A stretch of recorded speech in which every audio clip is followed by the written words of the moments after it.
படம் பார்த்தீங்கன்னா 2 சாங்குமே ஹீரோக்கு கிடையாது. எவ்வளோ புதுசு பாருங்க. 2 பாட்டு தான். அதுவே புதுசு அந்த டைமில். அந்த 2 பாட்டுமே ஹீரோவுக்கு கிடையாதுன்னா அது எந்த ஹீரோ ஒத்துக்குவாங்க? பஸ்ஸு பிளாஸ்ட்லேருந்து கதை ஆரம்பிச்சிடும். அது கரெக்டாக கேப்டன் பரவனோட இன்ஸ்பிரேஷனில் தான் அந்த ஃபஸ்ட்டு 20 மினிட்ஸ்.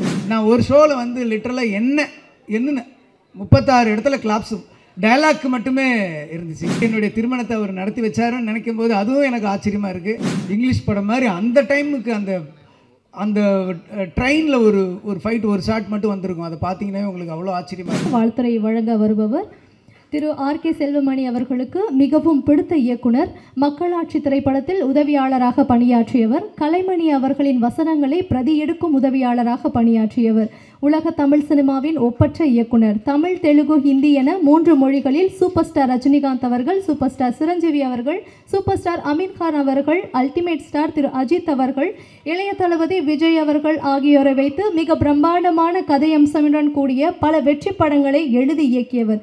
இவருடைய இயக்கத்தில் விஜயகாந்த் அவர்கள் நடித்த ரமணா திரைப்படம் மிகப்பெரிய வெற்றி அடைந்தது. சமூகத்தில் நடக்கும் விஷயங்களை தோல் உரித்து காட்டியது. தமிழில் எனக்கு பிடிக்காத ஒரே வார்த்தை மன்னிப்பு என்ற விஜயகாந்த் அவர்கள் பேசிய வசனத்திற்கு கைத்தட்டலால் தியேட்டர்கள் அதிர்ந்தன.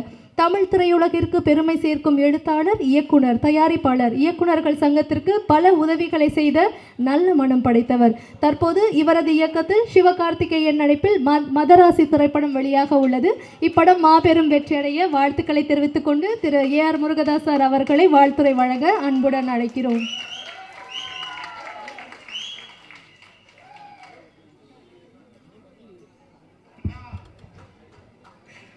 அனைவருக்கும் வணக்கம்.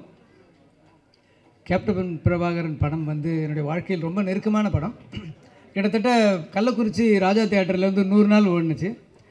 அந்த 100 நாளில் வந்து ஒரு கண்டினியூ ஒரு 10 நாள் அடுத்தடுத்த ஷோ அப்படியே பார்த்துட்டே இருந்தேன். இந்த படம் வந்து எனக்கு ஏன் இவ்வளோ நெருக்கம்னு சொன்னால், நான் நிறைய விஷயம் சினிமாவில் வந்து இந்த படத்துலேருந்து கற்றுக்கிட்டேன்.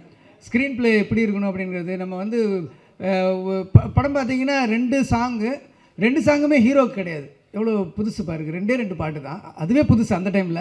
அந்த 2 பாட்டுமே ஹீரோவுக்கு கிடையாதுன்னா அது எந்த ஹீரோ ஒத்துக்குவாங்க?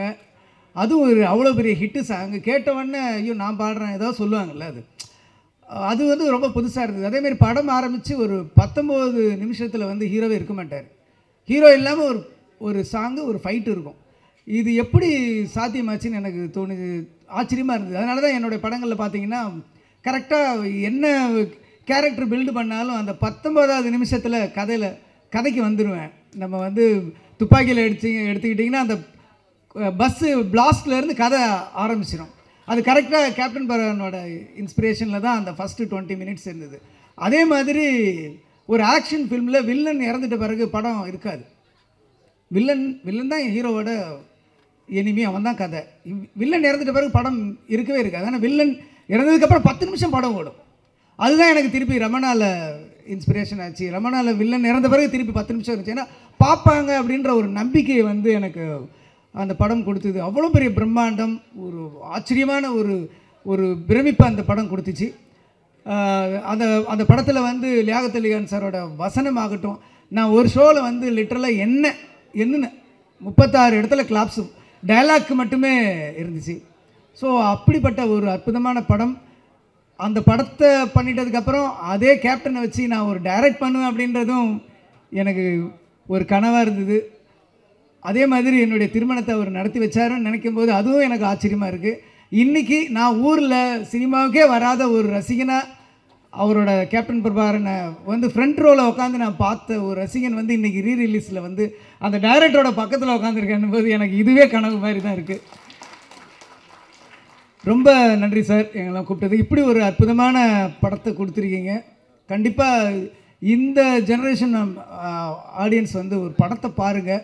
எப்படி அந்த பிரம்மாண்டத்தை கொண்டு வந்திருக்காரு. தமிழில் வந்து ஒரு இங்கிலீஷ் படம் மாதிரி அந்த டைமுக்கு அந்த ட்ரெயினில் ஒரு ஃபைட் ஒரு ஷாட் மட்டும் வந்திருக்கும். அதை பார்த்தீங்கன்னா உங்களுக்கு அவ்வளோ ஆச்சரியமாக இருக்கும். ஆக்ஷன் சீக்வன்ஸ்லாம் பிரமாதமாக இருக்கும். அந்த 20 மினிட்ஸ் பில்டப் பண்ணி அந்த ஹீரோ வந்து அந்த போலீஸ் ஸ்டேஷன் ஃபைட்டுக்கு முன்னாடி ஒரு ரோட்டில் அடித்து அங்கேருந்து போய் போலீஸ் ஸ்டேஷனில் இது பண்ணுவாங்க. அந்த ஃபைட்டுக்கு மட்டுமே தியேட்டர் பிளாஸ்ட்டாக இருக்கும். இந்த தடவை பாருங்கள் இந்த படத்தை, ரொம்ப உங்களுக்கு பிடிக்கும். என்னை கூப்பிட்டு அழைத்த அனைவருக்கும் நன்றி. Thank you sir. விஜய் பிரபாகரன் அவர்களுக்கும் எனது வாழ்த்துக்கள்.